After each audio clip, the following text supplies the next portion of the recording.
unpacking today's headlines. This is Souls and Liberty in Depth.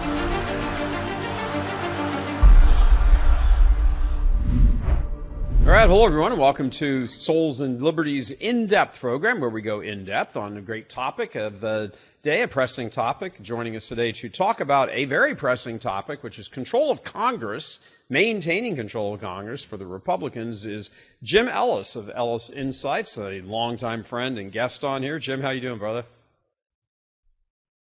Great, Gary. Glad to be back. And particularly glad to be back on this topic.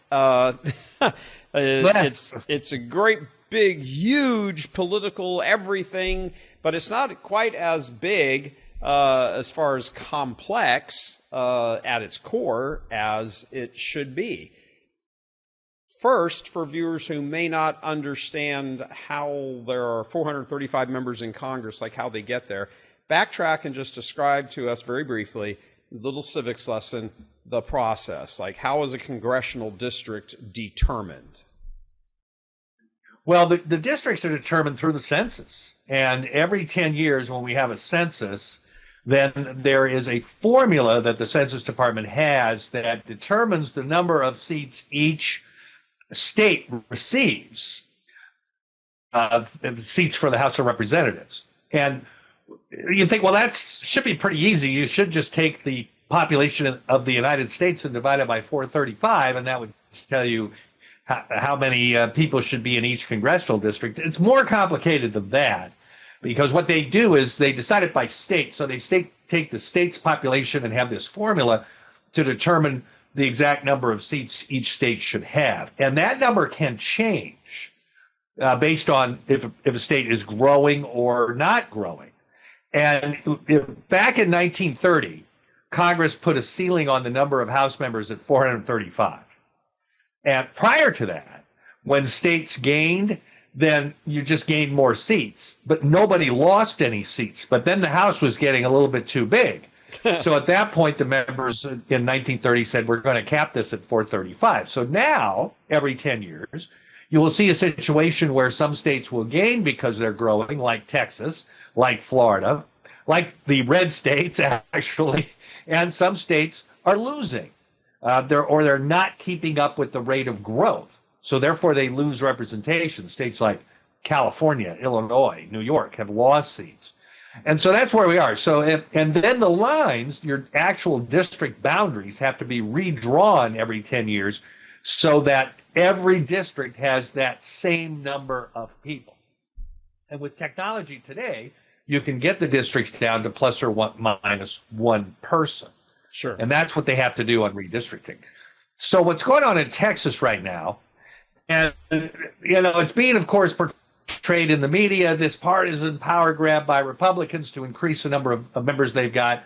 You know, Trump pretty well helped create that image as well. But the reason they're redrawing is because the Justice Department sent Governor Abbott and the Secretary of State in Texas a letter saying, based on the Galveston County decision that was affirmed by the Fifth Circuit Court of Appeals, your districts, several of your districts are now illegal, and we're talking about the minority composition and the way it's done.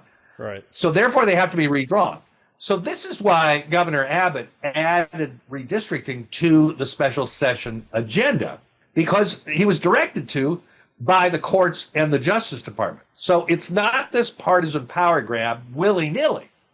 Now, yes, they're going to try to gain more Republican seats now that they have to redraw. But the fact is they have to redraw.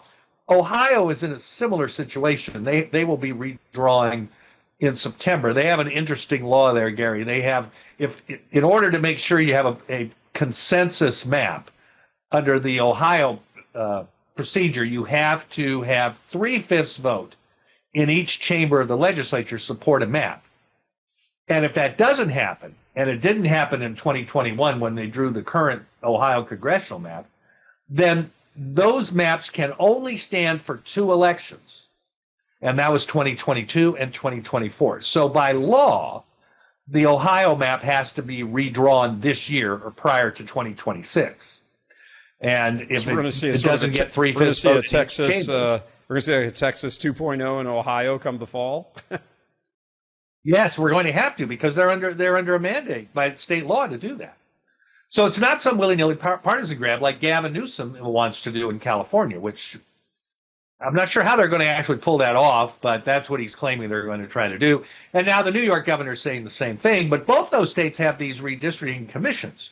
So they're somehow going to have to just ignore that part of the law or step over that, and I'm not sure they're going to be able to do that. Yeah. So, well, let's shelf that until a little bit later. So for people who may not have their heads deeply in politics here, what's the upshot of this is that it looks like even without an election as the driving force, Republicans are going to pick up more seats in Congress, in the House of Representatives. Yay. That's a good thing compared to, because the margin is so slim right now, just with 3 or 4 votes or something. But yes. Democrat representatives keep dying. So I guess, well, maybe you should have gone with a younger crowd, 15, 20 years ago. Anyway, so how many electoral votes, because that equates to the number of your congressional seats, it does. How many are there in Texas? What's the number we're starting with, just electoral college votes, number of congressional districts? The state has 38 congressional seats and 40 electoral votes, because the electoral vote is determined by the number of House members that the state has, plus its 2 senators. Correct. So the state of Texas has 40 electoral votes, and it's the second largest in the country. So of those 38 congressional districts, so there's congressmen and then there's senators. Leave the senators aside because it doesn't touch them. You don't get 3 senators. Although I suppose probably in a Democratic blue state, they're trying to figure out how to do that. Right. Is the of those 38, what today is that breakdown between Republican and Democrat? Right now, there are 25 Republicans and 13 Democrats in the Texas delegation. Okay. Is it possible that will go 5 of those congressional districts that are now blue, if you draw the lines differently, like we're not going to include this neighborhood in there, we're going to include this one, which will be more Republican, so there'll be more Republicans voting in that district, and therefore what used to be a blue district will now flip because it's a different district geographically and will become red. Is that the heart of this? Yeah, that's possible. But I think the underlying really fundamental change here as why the Republicans might gain some seats if they redraw the map is the Hispanic population is changing. And they're voting more Republican than they had in the past. And that's really why it's going to change. You look at the South Texas seats, the seat that's anchored in Brownsville, for example, when that map was drawn, it was viewed to be what we would call a D plus 17, Democrat plus 17 points. Trump won that district. Yeah. And it hadn't been redrawn. Now, they're going to make that one a little more Republican. But the fundamental reason that they'll be able to pick that seat up, they the Republicans, is because the populace is changing its votes. They are now voting more Republican. I think in response to the economic situation, the border, certainly in those districts now, Trump carried all those districts, by the way, that touched the border, with the exception of the El Paso seat, and he carried the other 4. Right. So what's that tell you? That tells you that region is changing. And mostly because of that, Republicans should gain under a new map there. Then they should pick up a seat in Houston and one in Dallas as well. So yes, they will make some gains, assuming they can get this map passed, which they eventually will. Yeah, we'll get into all the fun and the politics and the arrests and the fleeing from the state and the FBI arresting Democratic. I'll get all that stuff later, but just into the nitty gritty of it right now, so people understand what's actually going on. When you draw different congressional lines, district lines, you also include, and other side of the coin, exclude new or former different voting blocks and all that sort of thing. I guess you could think of it in terms of, if Louisiana annexed a county from Texas, Texas would lose some of that, and Louisiana would gain another county kind of on the side of the boot there. Same thing happens with these congressional districts. Okay. Is it possible, this is kind of a total aside, but it seems to be a thing that has all of a sudden come up that, hey, in the redrawing of this, our good friend Jasmine Crockett might not actually have a district to run in that she could win. Is that true? Well, no, she would have a district she could run in and win. She wouldn't live in it. But the majority of her population would be still in District 30. Under this new proposed map, her house would be in District 33. But she would live in your district to run. Now she might have to run. She might have to run against another Democratic congressman, however. So she might have a Democratic primary, but she would have a place to run. Don't you have you have to live in your district, don't you? Or do you? No, you do not. No, you do not. There was some time where you have to live in the state, but no, you definitely do not have to live in the district that you represent. And there's a number of members that don't. That's I've got to imagine that will be, if she gets a Democratic opponent in the primary, who does live in the new district, that's a hard thing to campaign on. I represent you, but I live over here, by the way.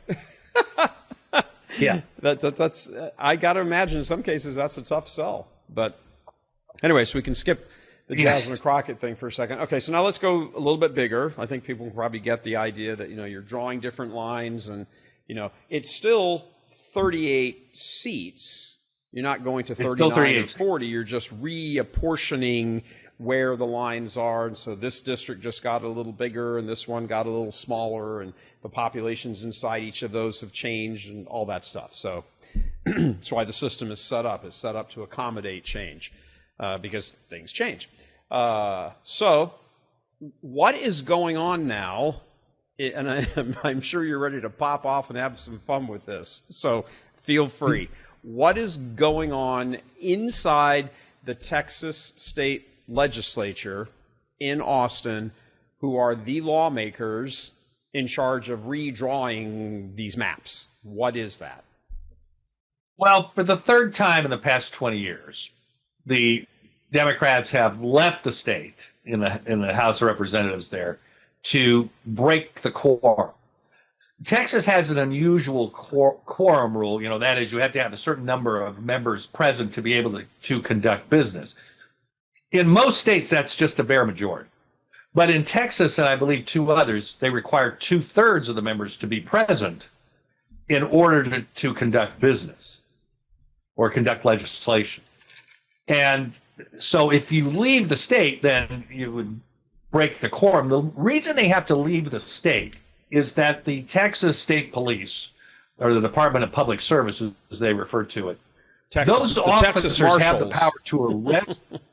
Yeah, they can arrest these members of the House and forcibly bring them back to the chamber.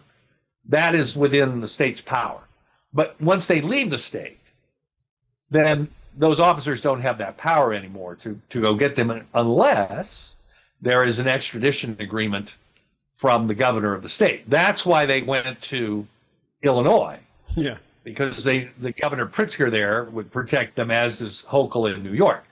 We figured they would go to New Mexico. That's the closest Democrat governor that they have. But they decided to go to Illinois this time. Previously, they went to New Mexico. And it's just, here's where their flaw in that strategy is. In Texas, since we're in a special session, so the regular session of the Texas legislature is only 140 days every other year.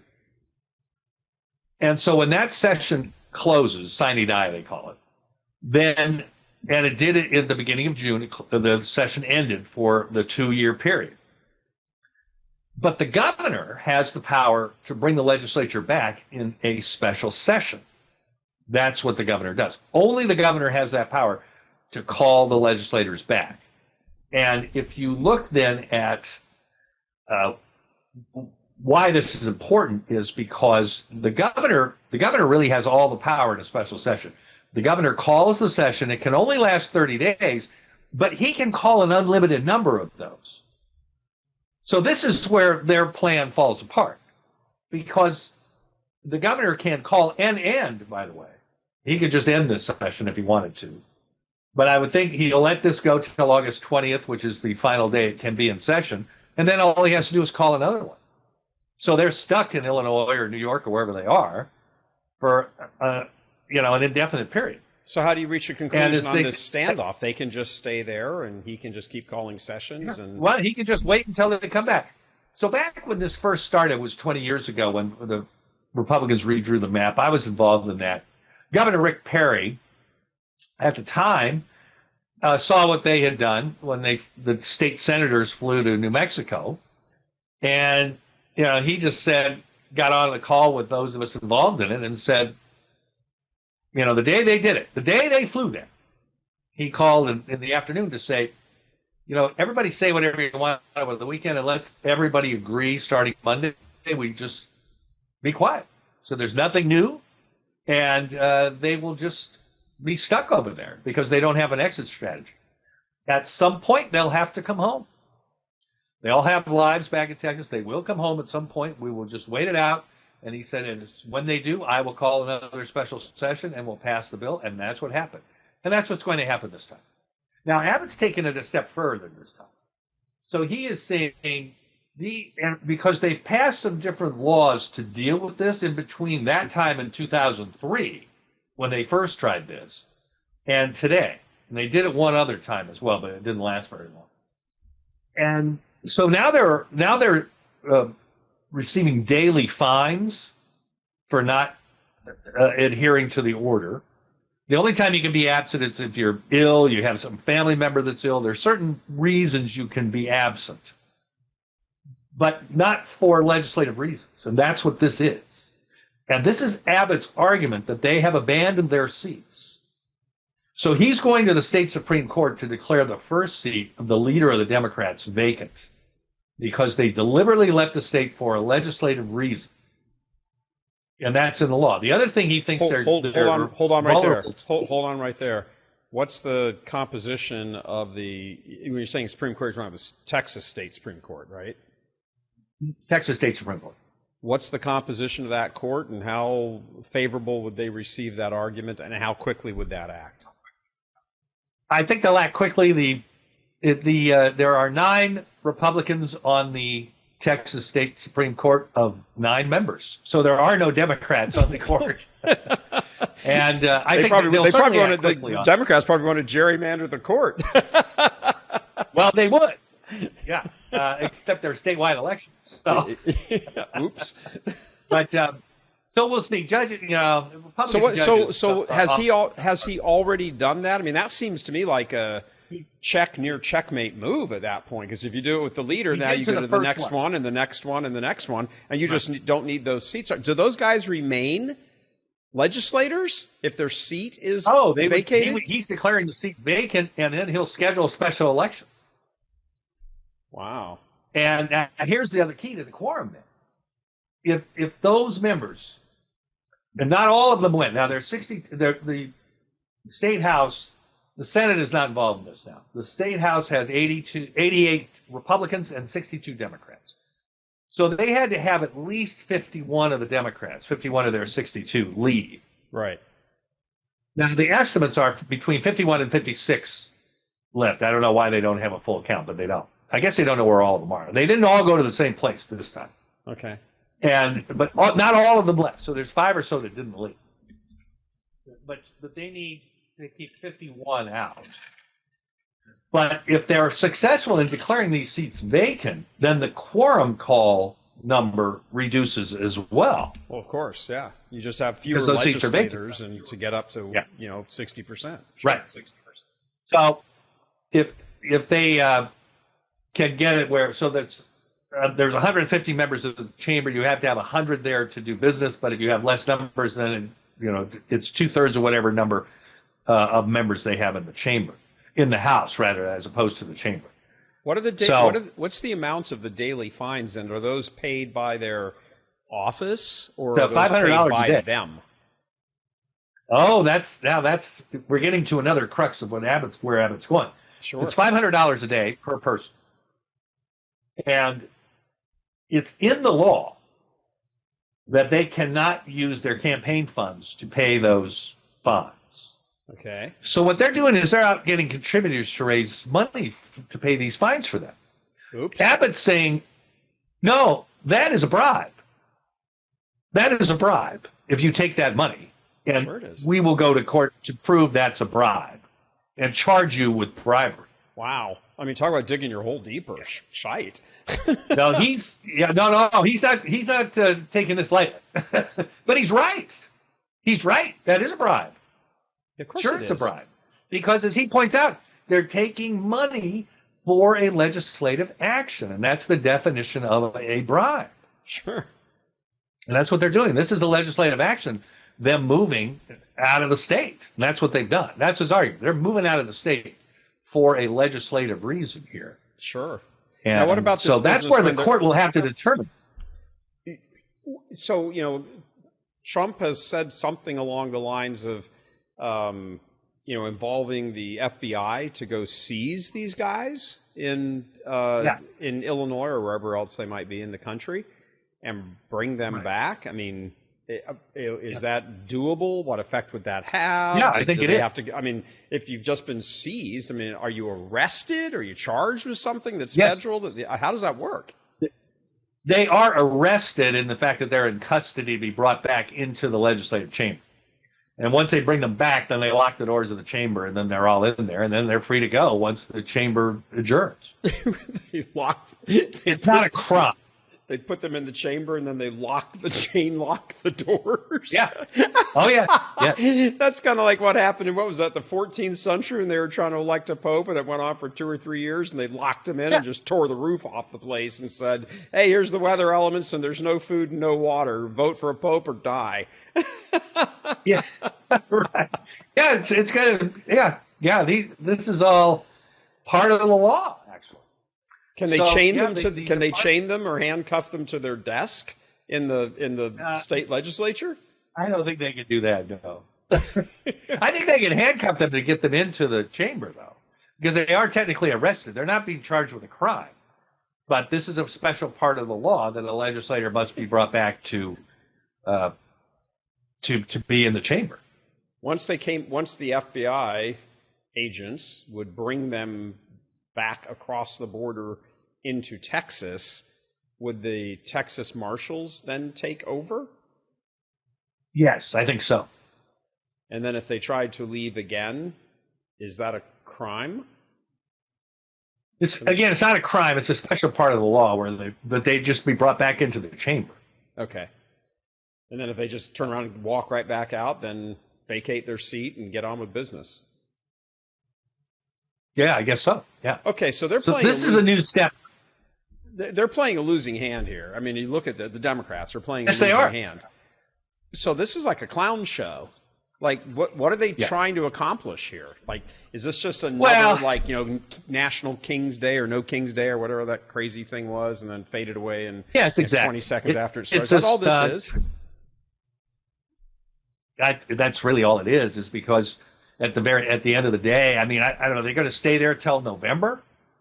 I mean, that's where we start talking about filing period for elections. But then really, even at that point, all the state has to do is move the primary, saying, well, we have new districts, so we have to establish a new primary. So you have a March 3rd primary. The final filing deadline is, I think, December 9th this year to file for office. So are they really going to stay there till December? Okay. At some point, they're going to have to come back. At some point, the Republicans will be able to get this done. Well, I mean, the other thing is, like, don't you want to see your families?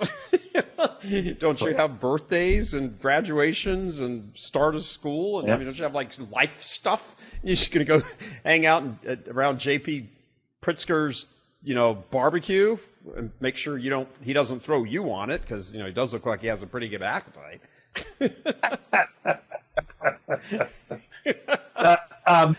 Well, that was always Governor Perry's point 20 years ago. The point you just made, Gary. They all have lives. They all have families. They all have businesses. A lot of them have businesses.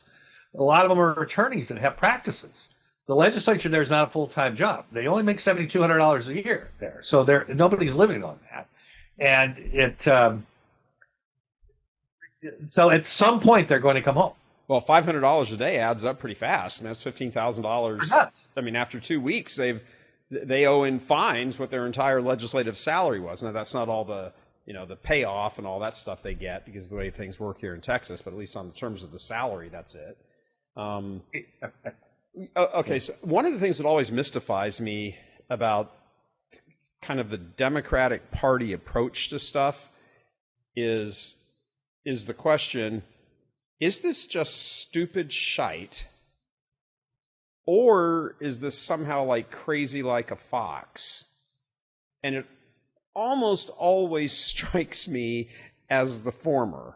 Like, they had to have known all of this. You've got a losing hand. The guys over there, doing Texas Hold'em, let's use that, seems appropriate. Texas Hold'em, there's, 3 nines up on the river. And this guy's shoving in $10,000 every card that comes up. He's probably got the other 9. And you're over here with a 4, a 6, a jack. You got nothing. And you got nothing. And you're looking at his hand, you go, well, crap, his cards there already beat mine. So he's going to drop a bomb on me. I don't get it. I don't get the political strategy. I don't get it. Do they really think this is going to be the thing that motivates Democrats to go out and vote? I mean, I don't get it. I'm obviously stupid with regard to this. What is this? It might in a primary. So if they just rolled over and played dead to this, then a primary challenger could use that. They're so weak they don't even bother to stand up. This is their only move.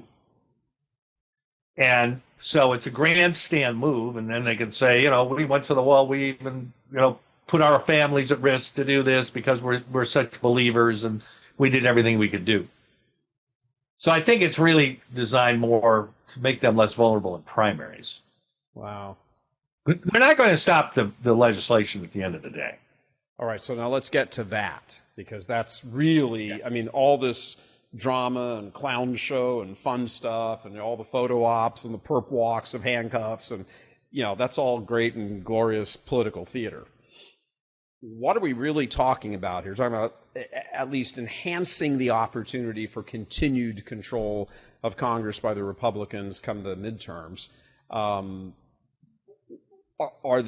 national Democrats or Democrats in other states, other governors, touched on it earlier, saying, well, if you do that, Texas, we're going to do this. How does that break down by the blue states? What can blue states, from a wonderful article you wrote that I would refer everybody who's watching this to read. It's on our site from Monday. Walk us through that process. What is the deal here? Could other blue states all get together, just offset these 5 gains from Texas seats? Well, actually, could end up. I think 5 might be a stretch on that map. I can see 4 and maybe 5. Okay. But Ohio, don't forget about them. There's probably one more they can get there. So maybe we're talking about 6. Okay. That's a big deal. It's a big number when your margin right now is only 3 or 4. That's pretty good. Yes, it is. And so, where can they retaliate? Well, Newsom, of course, is rattling his sword, saying that they're going to retaliate in California. It's going to be a lot harder than he thinks, first of all, and he does acknowledge that California has a redistricting commission that's made up of citizens that were appointed to draw the maps, which they did. And they gerrymandered the map for the Democrats. That map is a clear gerrymander. But he's claiming they're going to get all these seats back. Well, California has 52 House members, and only 9 are Republicans. So they have 43 Democrats and 9 Republicans. I'm not sure how much more they could do. This is a state where Trump received about almost 39% of the vote. The Republican state senator that ran against Newsom in 2022 received 41% of the vote. And so that's pretty common statewide for Republicans to get pretty close to 40% of the vote. Yet they only have 17% of the congressional seats. So where are they going to put all those Republicans? And, so his idea that he can somehow create a map that gives the Republicans 2 or 3 seats is just beyond reason. And they will come to see that if they actually try to redraw it. Because once they do, if they do try to go that far, then they're going to endanger some of their own members. I mean, they've already got 2 seats, 3 really, that are pretty vulnerable. And they would increase that number if they were to try to pull something like this. So good luck to that. First of all, they have to get rid of what the commission did. Now Newsom is acknowledging that. First of all, this commission was adopted by a vote of the people and was put in the California Constitution. So he somehow just has to ignore that. And he's claiming they'll put a ballot prop on that will actually have the people adopt a new map. Well, good luck with that. And then they'll go back to the coalition in 2030 after the new census. Well, the new census. I'm not sure how he just figures we're just going to ignore the existing law. So obviously there'll be huge court challenges to that. And those are court. Even if he went ahead and did this, those court challenges would put at least a temporary halt on it, right? It would take a long time, I think, for them to do this. And then not to mention they'd have laws they have to adhere to with notice, the expense of conducting a statewide special election like he's talking about just for people to vote on a congressional map. And believe me, you want to talk about ugly maps, if they try to go more than 43-9, if they try to do something like 50-2 map or something, this would be an extremely ugly map. And I'm not sure people would buy that. So it's a tall, tall order for them to be even able to get to the point where they could redraw the map. New York, where the governor there, Kathy Hochul, is claiming some similar things, I think they could actually do a little bit more damage to the Republicans in New York than they could in California. But they have a commission there, too. So they would have to ignore the commission or get beyond the commission. So it's going to take some time for them to pull all this off if they try it. Then there are other Republican states, Gary, that could also take effect. Now, there's reports out, Florida. Okay, you want to try and play around with everybody? We can probably get a seat or 2 more out of Florida. There's not a Democratic statewide office held by a Democrat in Florida. I mean, Florida is as red can be. It's blood red. About its comparison would sort of be California, except California has, I don't think California is as blue as Florida is red. No, I think it is. It is. And then there are other states where things can happen too. So if the Democrats want to start playing that game, there are other places where Republicans could gain that they control. There's 17, and first of all, you have to have a trifecta in state government. Which means trifecta is where the one party controls the state house, the state senate, and the governor. Okay. So there are 23 states where Republicans have that, and 15 where the Democrats hold that. 15. So it only leaves 12 states. But of the they're Democrats, out of it. Yeah. In 15, so they have 15 states where they control the whole apparatus. But in 7 of the 15, the Democrats already have all the congressional seats.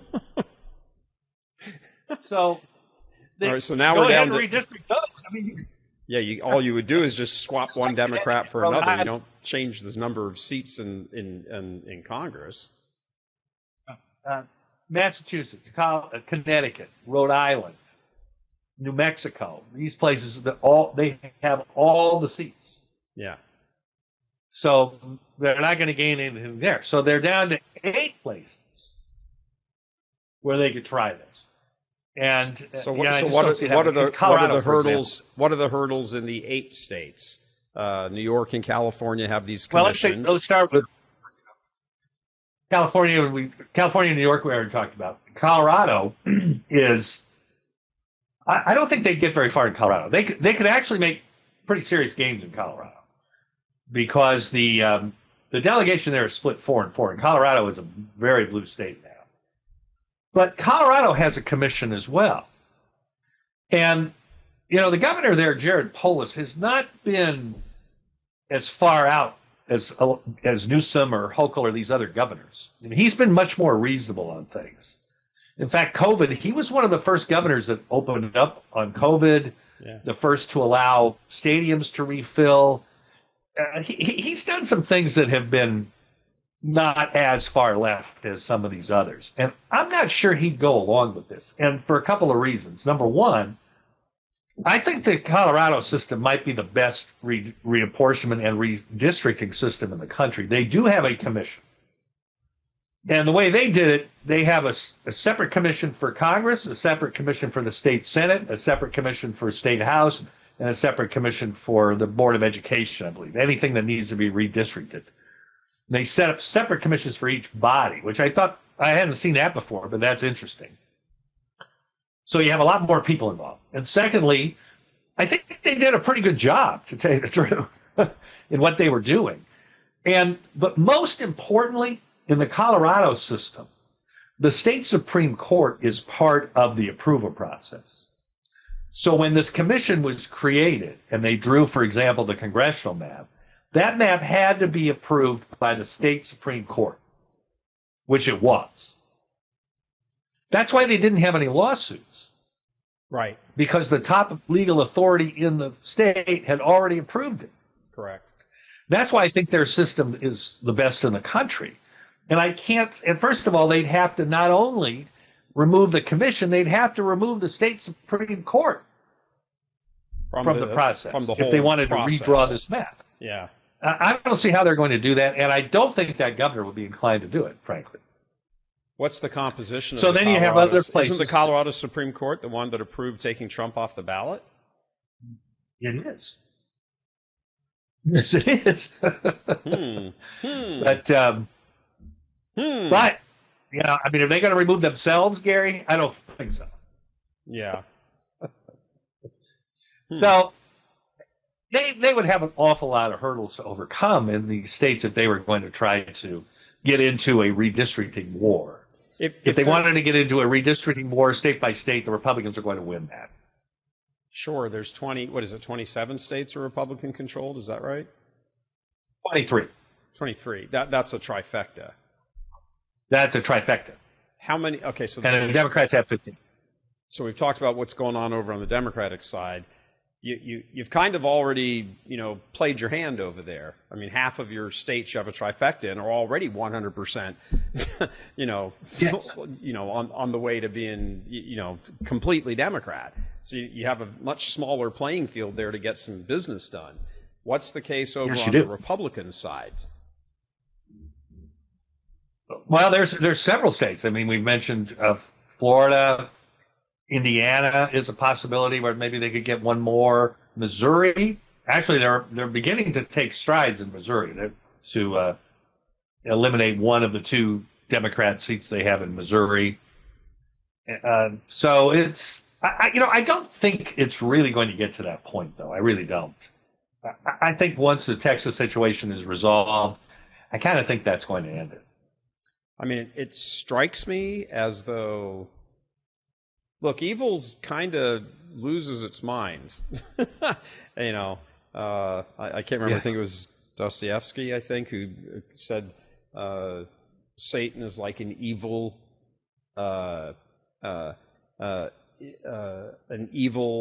insane genius who walks up and down the beach, kind of talking to himself, and blah, blah, and then all of a sudden there's this flash of brilliance, and he executes it, and then he kind of retreats back into being like doesn't understand reality, he's disassociated, all that kind of stuff. I mean, that's not some theological point. It's just a great author's view of it. But it does seem like, I mean, it's certainly tied to a theological and a spiritual truth that evil essentially loses its mind because it's a negative. It's not a positive.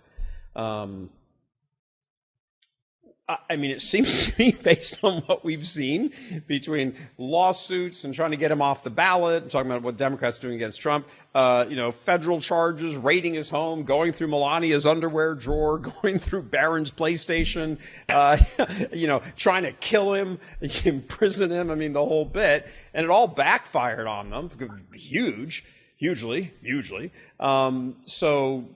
Yeah. I don't think it's out of the question, to be honest with you. I mean, when you're just dying, you take the drug that no one's ever taken before because it's your only chance you got, even if it's a slim to none, and Slim just walked out the door. So right. It would be self-destructive. I mean, if Newsom and Polis and Hochul, did in fact try to pull the lever on this and reclaim some of those seats that would in net. Well, I don't see why on earth would Missouri say, well, screw that, we're going to do it too. And, DeSantis, I think, would be chomping at the bit to do something like that. I think we can probably count on DeSantis to do it, yes. Sure. I mean, hell, eliminate both seats. Eliminate, whatever the delegation is there, get rid of all of them. Well, they have Democrats have 8 out of Florida. It's 20-8 there. So get rid of the 8. I mean, my point is that, Texas has taken the step here and kind of like dropped their cards and said, okay, this is what we're going to do. This is happening. Screw you. Maybe it's 4 seats, maybe it's 5, but whatever. That's it. Ohio may probably bring in another seat. So we're going to net 5 or 6 seats. And that's it. If you guys want to all just say, oh, well, that sucks, and this is just our own gerrymandering coming back to us Democrats, well, oh, well. It just makes it tougher to reclaim the House, but, let's knuckle down and get to work. That's one approach. However, everything we have seen from the donkey for the past 2 or 3 years has been completely self-destructive and insane. I don't think, based on what I've seen, that they wouldn't say, I don't care, I'm going to rip off my nose to spite my face. I don't, then you get into like a congressional redistricting, state-by-state nuclear war, and they're going to lose that. Well, here's where I think the line gets drawn, because in Texas and Ohio, they have a legal reason for doing a mid-decade redistricting. Again, Texas, because the Justice Department, based upon the Fifth Circuit Court of Appellate, the U.S. Fifth Circuit Court of Appeals ruling that some of the Texas districts, based on their minority composition, are illegal. They have a legal responsibility to redraw the map. The state of Ohio requires it in their state law because the current congressional map did not achieve 3/5 support in each house of the legislature. Therefore, that map could only stand for 2 elections, 2022 and 2024. So they're under a state mandate to have to redraw their map. But the rest of them on either side are not. And that's where you get into the Constitution saying that redistricting after a census happens every 10 years. Right. So these other states, like Newsom in California and all these other places, there you bring the federal component in saying they can't redraw in the middle decade without some type of legal reason. Texas and Ohio have legal reasons to do that. So is that something that, I mean, again, there's a hard stop down the road here. It's called November 2026.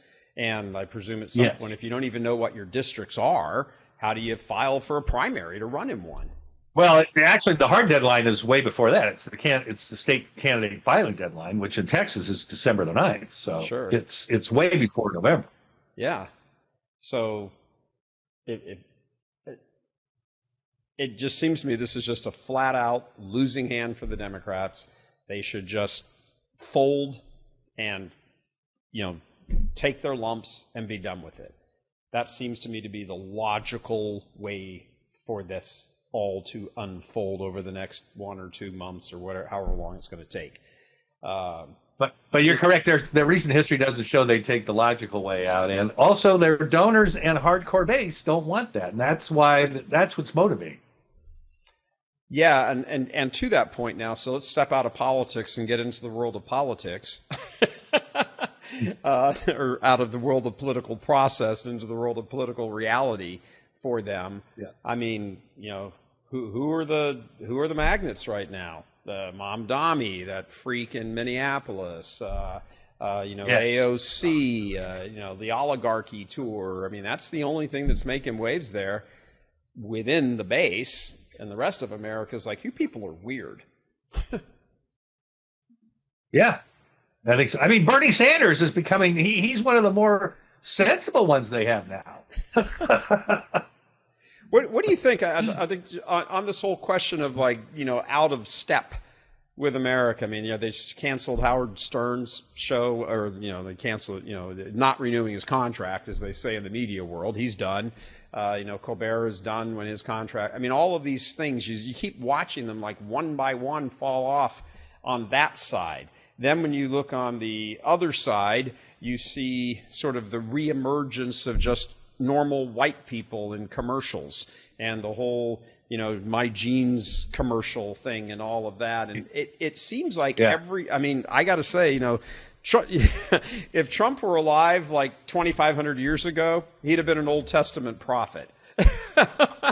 Because what he says is right. Everything the woke, meaning Democrats, anything they touch turns to shite. It seems like every single thing they back blows up in their face. Yeah, so far it certainly has. It definitely has in the past few years, starting with really, I think, the weaponization of the Justice Department and the court system. And I think really a very underpublicized story of the 2024 election is how the American people simply ignored the fact, because they didn't believe it was legitimate, right, that Trump had been found guilty of all these 34 felonies.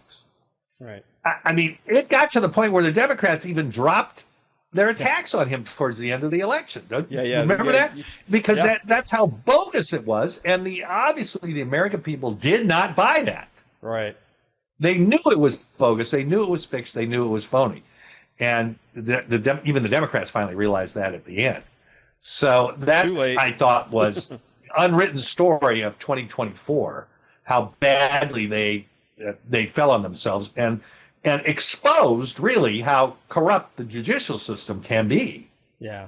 And so I hope that leads to some further reforms. Yeah. Do you it's obviously more of a legal matter, but it's certainly nested in the whole political situation we have right now with us. I'm just curious, since you've been around all of this for a long while and you're a smart guy and all that, give me your take on what's going on with the whole first of all, I mean, I don't know which scandal to pick, AutoPen and everybody taking the fifth or whatever, but what's your take on what's happening specifically with regard to the Russian hoax, the grand jury being called by Pam Bondi, all these details being discovered inside the various places all over the FBI, being turned over, for prosecution, the whole bit. I mean, are you thinking we're going to see some people who used to be, walking around thinking they were pissing on people's graves like Trump actually going to jail? Oh no, prison.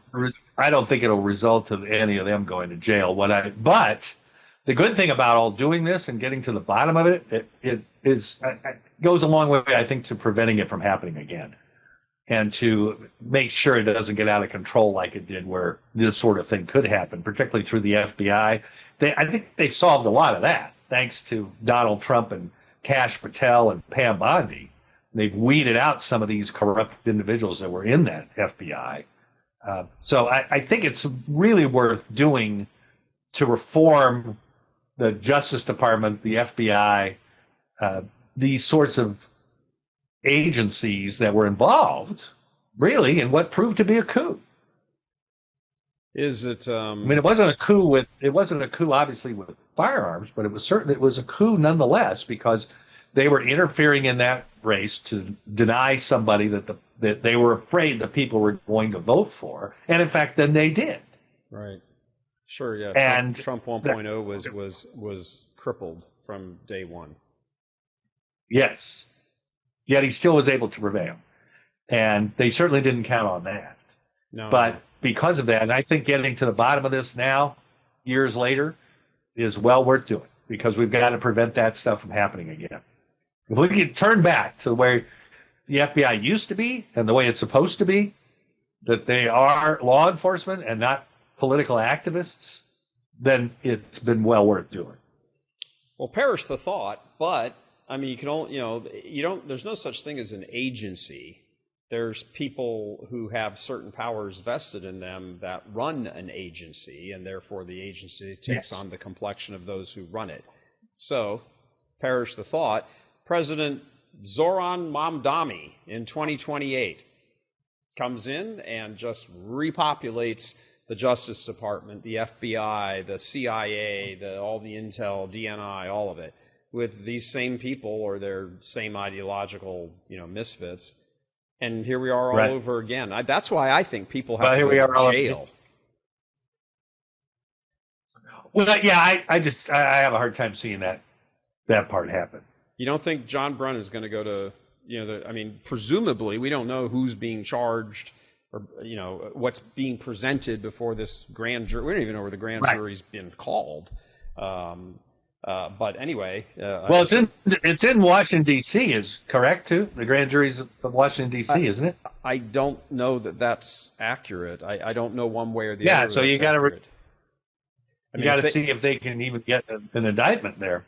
If they have found, from what I understand from some people I've talked to and other people I've read and kind of following along, the idea that, we had Rod Martin on the show here, and he said, if there's some other tie-in to what would be a not biased DC jury pool, or in this case, grand jury, members, they would try to move the proceedings to that. Well, is Mar-a-Lago raid part of this?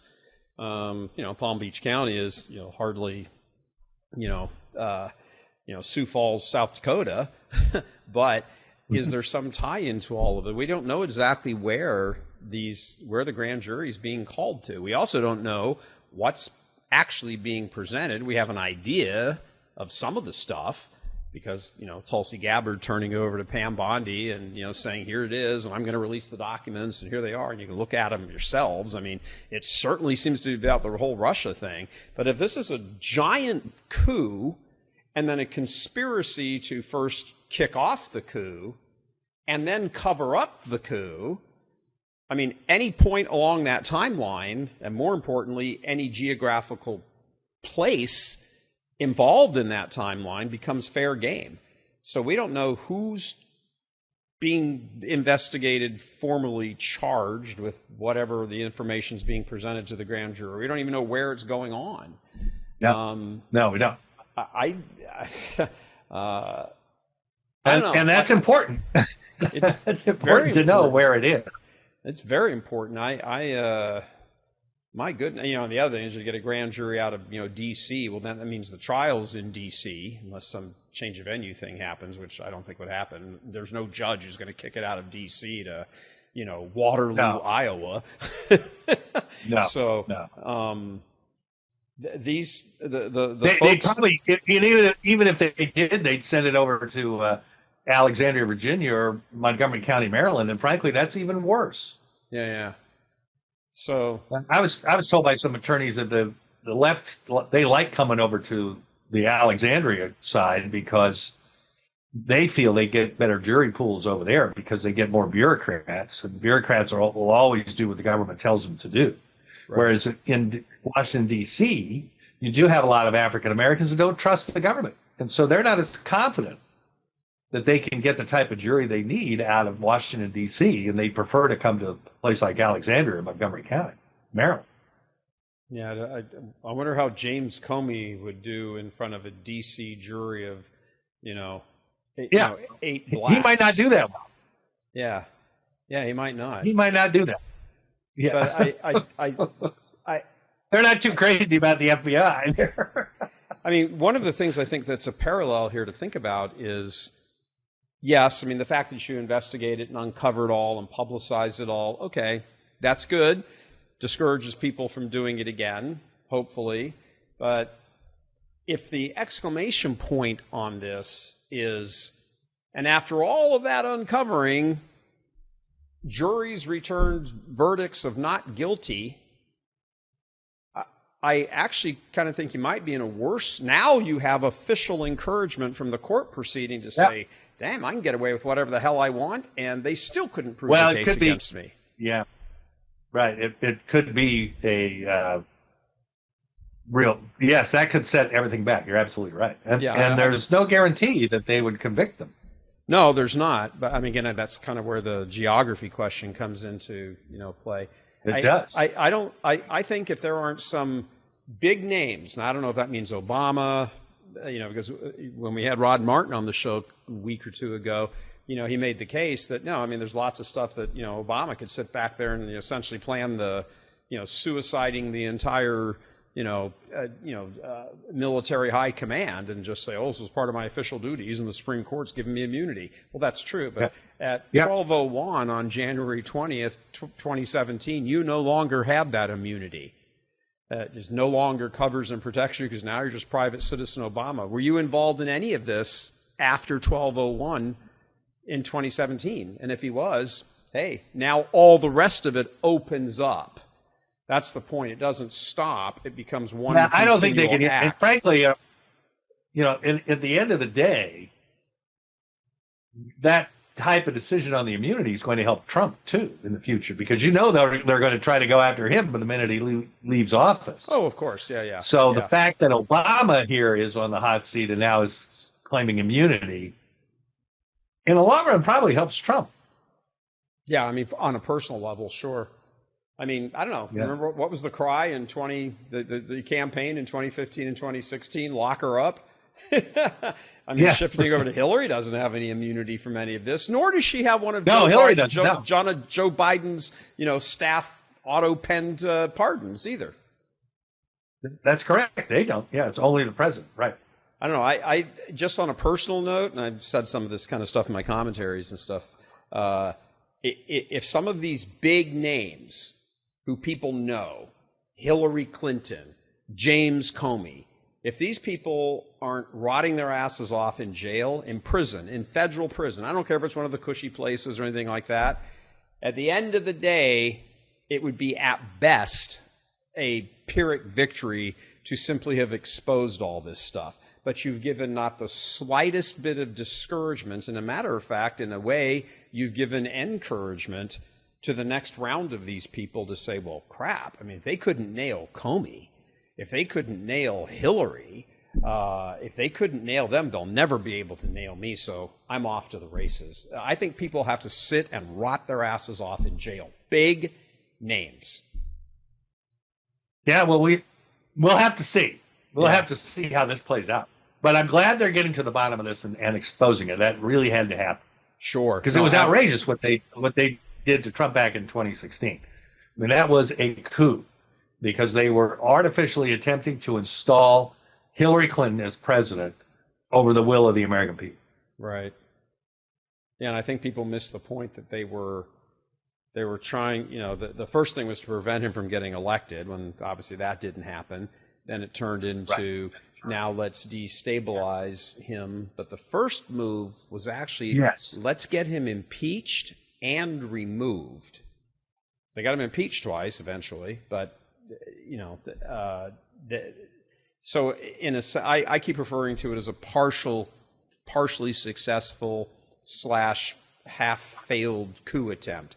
They didn't get the whole buffet, but they got something, and then they set him up to be cheated out of 2020. It was only this, I guess, say probably like an act of God or something that he's actually in the White House right now. And I don't mean just the bullet and Butler. I mean the whole thing.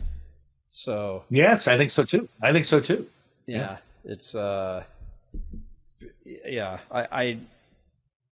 if it turns out that there are indictments that come down and then warrants and arrests made and the whole legal process plays itself out and this goes to a jury and the final answer is not guilty, I actually think that would be worse than ever having investigated it to begin with, because now you look like a bunch of vengeful Republicans who just didn't like these people, and it was all personal, and that's all that matters. And I think that's how, if I'm a Democrat, that's exactly how I'd play. Vote for me. So because look how these people abused everything. Trump got convicted, even though nobody believed it was, authentic. Right. He's, on the record, he's still a convicted felon. Over there on the Democrat side, you wouldn't even have that to Trump to say, look how they abuse it. Vote for us, protector of little people's rights. And that's why I don't know. There's a lot of stuff here. There's an awful lot of stuff here. There sure is. It sure is. Yeah, it really is a thing. All right, so I'm getting the wrap over here. Jim, you got any closing thoughts? How can people find you, and why should they listen to you? Should they listen to? Well, that's up to them. I certainly hope they will, the folks here. But this is going to be real interesting here. What happens in the next few weeks, not only regarding redistricting, but other things happening. I think if you look towards 2026, what's really going to be defining is where the economy is. I think Trump has already done the three main things he's had to do to get the economy roaring, just like he had in his first term. And those three things were, number one, releasing American energy production, which he did by executive order. Number two, secure the border, which he's clearly done that. And number three was to make sure that they made those the tax rates permanent. And they did that in the One Big Beautiful Bill. And so I think he's done the three things that sets the economy up to roar. And we'll see what happens come 2026. It doesn't happen overnight, obviously. As he says, late again, Jay Powell won't reduce the interest rates. That needed to happen to really kick things into gear. So we'll just have to see. If the economy is roaring like he says it will be, I think the Republicans will have a good year. If it's not, then it'll be much more difficult. Sure. We'll see. But I think the early signs are pretty good for